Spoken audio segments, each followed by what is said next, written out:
Hello students, welcome back to study at home. तो ये video EHD 02 के students के लिए है। इसमें मैं आप लोगों को इम्पोर्टेंट प्रश्न और उसके उत्तर बताऊंगी। तो इसमें मैं रीति काव्य के बारे में बताऊंगी। रीति काव्य से रिलेटेड प्रश्न पूछ सकते हैं कि रीति काव्य की विशेषताएं बताइए, रीति काल की विशेषताएं बताइए, रीति काव्य के संदर्भ में देव व पद्माकर के काव्य की जो काव्य की विशेषताएं ना या बताइए, काव्यगत विशेषताएं समझाइए।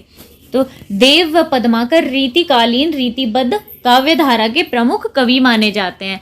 आचार्य रामचंद्र शुक्ल रीतिबद्ध कवियों को रीति ग्रंथकार की श्रेणी में रखते थे। वे कुल 57 प्रमुख कवियों के बारे में बताते हैं। आचार्य जो शुक्ल थे उन्होंने बताया कि रीतिबद्ध जो कवि है या फिर रीति का जो काल है उसके जो कवि होते हैं वो 57 प्रमुख कवि हैं। इनमें से जो देव और पद्माकर है उन्होंने क्या अपनी इतनी अच्छी रचनाएं रची थी कि उन रचनाओं के द्वारा अपना एक उच्च स्थान प्राप्त किया था उन्होंने रीति काल में। रीतिबद्ध काव्य के अध्ययन से पता चलता है कि इस वर्ग के कवियों का प्रमुख उद्देश्य काव्य शास्त्र की शिक्षा देना था, अतः इसका नाम रीतिबद्ध रखा गया।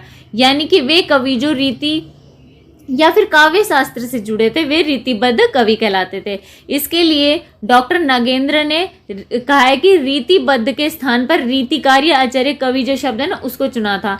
यहाँ पर हमें जो रीति काव्य के प्रमुख कवि देव या फिर जो पद्माकर है ना उनके बारे में हमें बताना है। तो उन्होंने उनके रीतिबद्ध काव्य के बारे में जानेंगे हम यहाँ पे। रीतिबद्ध कवि देव, पहले हम कवि देव के बारे में जानेंगे। रीतिबद्ध कवियों में प्रमुख कवि जो थे वो देव थे।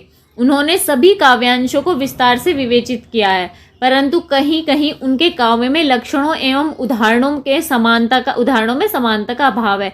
कहीं कहीं पर उन्होंने रस विवेचन व नायक नायिका का वर्णन जो किया वो दोषपूर्ण रूप से किया है, परंतु इससे इसमें कोई संदेह नहीं है कि परिणाम एवं गुणवत्ता की दृष्टि से देव इस युग के श्रेष्ठ कवि सिद्ध हुए थे। इनकी सुकुमार कल्पना बिहारी से टक्कर लेती है। इसलिए कवि थे उन्होंने क्या कहा है कि जो भी इनके आलोचक थे ना उन्होंने भी इनकी तुलना बिहारी से कर दी थी। देव के काव्य की काव्यगत विशेषताएं हमें बतानी है। रीति काल में देव का बड़ा महत्व है। कुछ विद्वान इनकी रचनाएं क्या 72 रचनाएं मानते हैं। कुछ विद्वान कहते हैं कि जो कवि देव उन्होंने 72 जो है ना कविताएं लिखी रचनाएं की थी। कुछ मानते हैं उन्होंने 52 रचनाएं की थी। वैसे जो इनकी कुल रचनाएं हुई प्रकाशित हुई थी वो 25 रचनाएं प्रकाशित हुई थी। इनकी सबसे पहली रचना भाव विलास है। इसमें अलंकार, निरूपण और श्रृंगार की विस्तृत व्याख्या मिलती है। शब्द रसायन में शब्द शक्ति, गुण, रीति व छंदों का विवेचन है। इनकी अष्टयाम में नायक नायिकाओं की दिनचर्या प्रस्तुत की गई है। देव शतक एक अध्यात्म से संबंधित उन्होंने बुक लिखी थी, ग्रंथ लिखा था।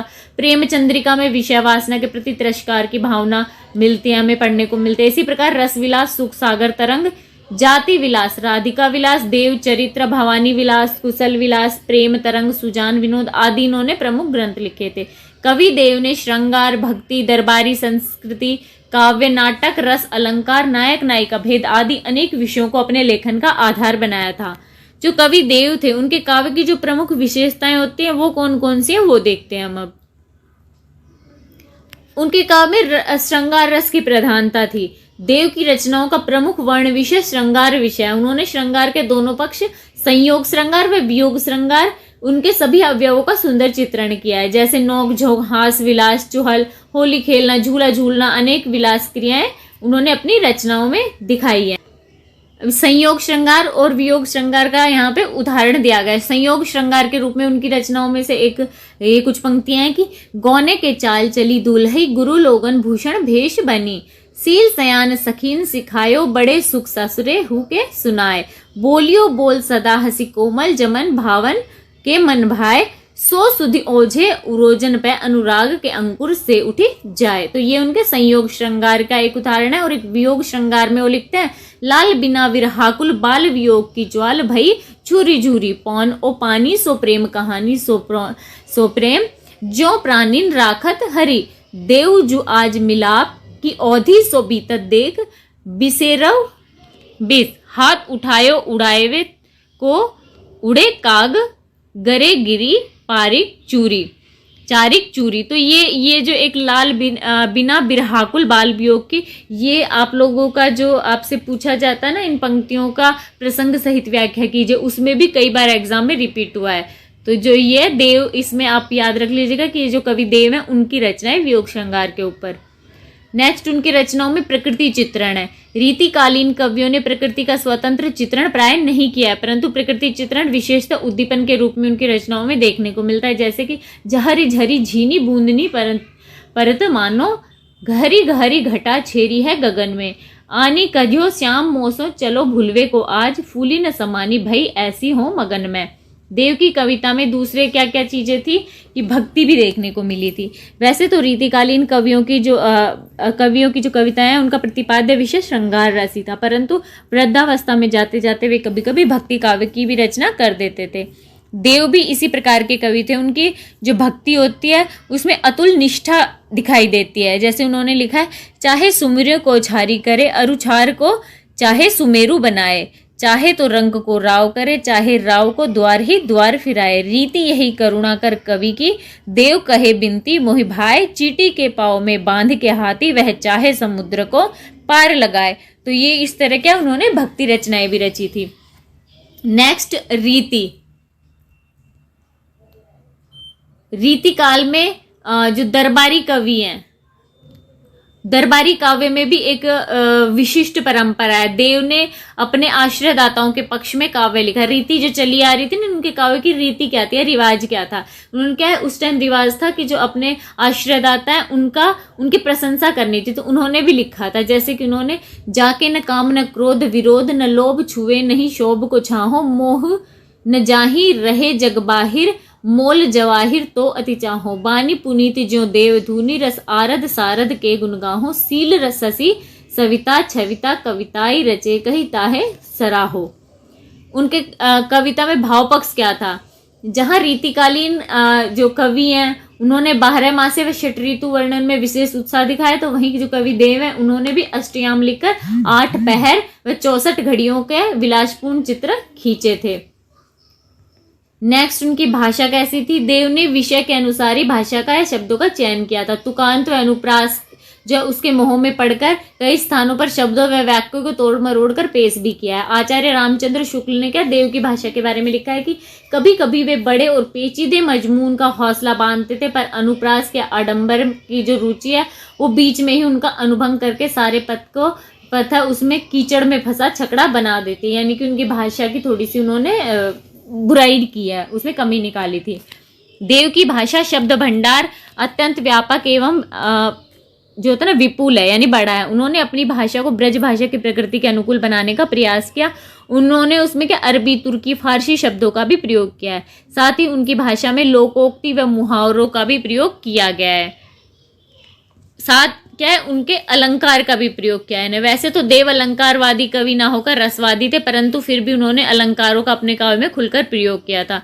उनके सर्वप्रिय अलंकार स्वभावोक्ति और उपमा अलंकार है। उन्होंने उपमा अलंकार के प्रयोग में क्या प्रयोग जो किया तो मूर्त के स्थान पर अमूर्त उपमान के साथ किया था।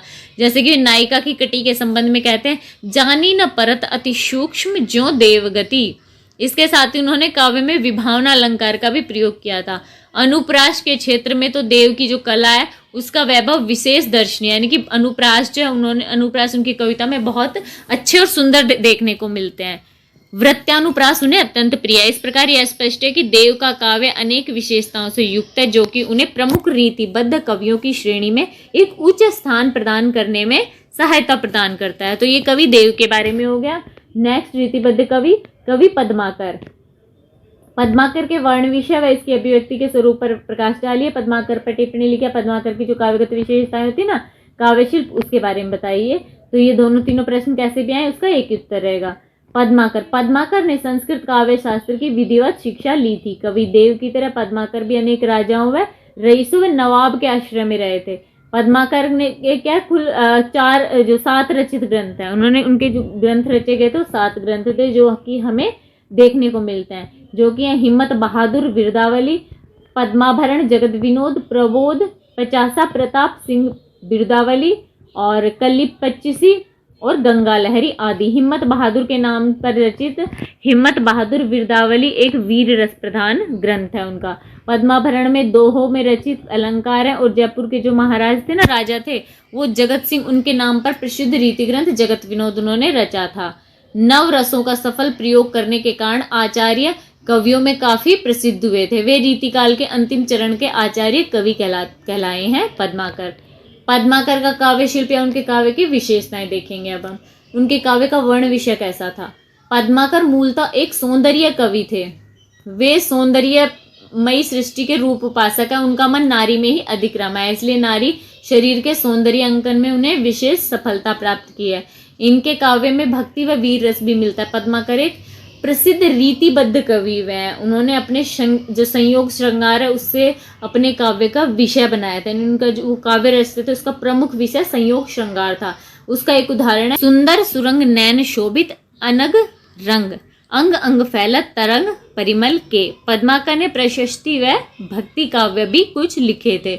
जैसे कि प्रशस्ति काव्य में रीतिकालीन कवि अपने आश्रयदाताओं की स्तुति में काव्य रचते थे। पद्माकर ने भी परंपरा यही निभाई। और क्या उन्होंने प्रशस्ति में किसकी लिखी? हिम्मत बहादुर विरदावली उन्होंने रची थी। कहा जाता है पद्माकर के प्रशस्ति पद से प्रसन्न होकर जो उस टाइम राजा थे उन्होंने उन्हें 1 लाख मोहरें इनाम में भी दी थी। भक्ति काव्य के बारे में कहा जाता है कि उम्र ढलने के साथ साथ पद्माकर व अन्य रीतिकालीन कवियों ने भक्ति काव्य पर ध्यान दिया। भक्ति पद भी उन्होंने लिखे थे। पद्माकर ने भी अपनी जीवन संध्या में भक्ति परक रचनाओं में विशेष रुचि दिखाई थी। वे प्रभु की अनंत भक्ति पर अटल विश्वास करने लगे थे। उनके अनुसार रघुनाथ की शरण के बिना मनुष्य के त्राण या फिर मनुष्य का मोक्ष नहीं हो पाता, उसका कोई साधन नहीं। इसलिए वे कहते हैं या जग जीवन को है यह फल, जो छल छांडी भजे रघुराई, सौंधी के संत महंत हूं को पद्माकर बात यही ठहराई। उनके काव्य में भाव कैसा था? पद्माकर एक उदात्त व स्वच्छंद कल्पना के कवि थे। इनका मन आनंद और उल्लास के वर्णन प्रसंगों से खूब रमा। पद्माकर की कल्पना इतनी मधुर व स्वाभाविक थी कि पाठक आज भी इसे पढ़कर भाव विभोर हो जाता है। जैसे कि वो कहते हैं बहती लाज बूढ़त सुमन भ्रमत नैन तिहि ठाओ। पद्माकर उन्होंने अन्य रीतिकालीन कवियों की तरह काव्य में दूर की कौड़ी लाने का प्रयास नहीं किया, बल्कि उन्होंने अपने काव्य को अतिशयोक्तिपूर्ण वर्णनों से दूर ही रखा है। उनका काव्य शिल्प कैसा था? रीतिकालीन कवियों की भांति पद्माकर ने भी मधुर व कोमल शब्दों की लड़ियां सजाने में गहन रुचि का परिचय दिया। वे कवित्व के प्राय सभी गुणों से ओतप्रोत हैं। इसके बारे में रामचंद्र शुक्ल कहते हैं कि पद्माकर की जो मधुर कल्पना इतनी स्वाभाविक है और हाव भावपूर्ण मूर्ति विधान करती है कि पाठक मानो प्रत्यक्ष अनुभूति में मग्न हो जाता है। ऐसी सजीव मूर्ति विधान करने की कल्पना बिहारी को छोड़कर और किसी कवि में नहीं पाई जाती है। अपने काव्य में कहीं कहीं पद्माकर ने श्रृंगार धारा से प्रभावित हुए हैं तो कहीं कहीं वीर रस उन्हें उनकी कविता में दिखता है और वीर रस की अकड़ती कड़कती काव्य भाषा का कौशल दिखाते हैं। इनका बिंब विधान हृदय की सच्ची प्रेरणा का परिणाम दिखाई देता है। अनुप्रास का जैसे एक सुंदर उदाहरण है कि कूलन में केली में, कछारन में कुंजन में, क्यारिन में कलित कलिन किलकंत है। भाषा पर पद्माकर का व्यापक अधिकार था। भाषा की गति और प्रवाह की दृष्टि से इन्हें मतीराम के समकक्ष माना जाता है। इनके बारे में रामचंद्र शुक्ल कहते हैं कि इनकी जो भाषा है उसके बारे में कहते हैं कि भाषा की सब प्रकार की शक्तियों पर कवि पद्माकर का अधिकार दिखाई देता है। यद्यपि प्रबंध रचना में पद्माकर को पर्याप्त सफलता नहीं मिली, फिर भी मुक्तक रचना में वह साहित्य क्षेत्र में स्थान बना पाए, जो कि मुख्यतः इनकी जादुई भाषा को ही जो जादुई भाषा उसी की करामात कही जा सकती है। पद्माकर की भाषा बुंदेलीखंडी मिश्रित ब्रज भाषा है। इनकी भाषा में उर्दू भाषा मिश्रित शब्दों का प्रयोग भी सहजता से आता है। जैसे कि उदाहरण है फराकत साहिबी, चिरागन, जोहर, कलाम, गुल इत्यादि। ये सारे के सारे उर्दू शब्द हैं जो कि इनकी कविता में हमें देखने को मिलते हैं। उनका पसंदीदा छंद कवित छंद है। इसके अलावा उन्होंने चौपाई, दोहा, सवैया, छप्पे ये छंदों का भी प्रयोग किया है। पद्माकर की भाषा में विधिवत जो पद्माकर की भाषा है उसमें विविधता दिखाई देती है। उनकी भाषा कहीं कहीं स्निग्ध है तो कहीं कहीं भाव और रस से परिपूर्ण है, कहीं अनुप्रास के झंकारों से ओतप्रोत है, कहीं वीर रस का ओज है उनमें, तो कहीं पर उनकी भाषा बिल्कुल शांत और गंभीर दिखाई देती है। इस प्रकार स्पष्ट है कि पद्माकर के काव्य में रीतिकालीन सारी विशेषताएं मिलती हैं। तो यहाँ पे रीति काव्य से संबंधित कवि देव और पद्माकर के काव्य की विशेषताएं हमने देखी हैं। तो वीडियो अगर आप लोगों के लिए यूजफुल रहा हो तो प्लीज चैनल को लाइक एंड सब्सक्राइब जरूर कर दीजिएगा। मिलते हैं अगले वीडियो में कुछ नए इन्फॉर्मेशन के साथ।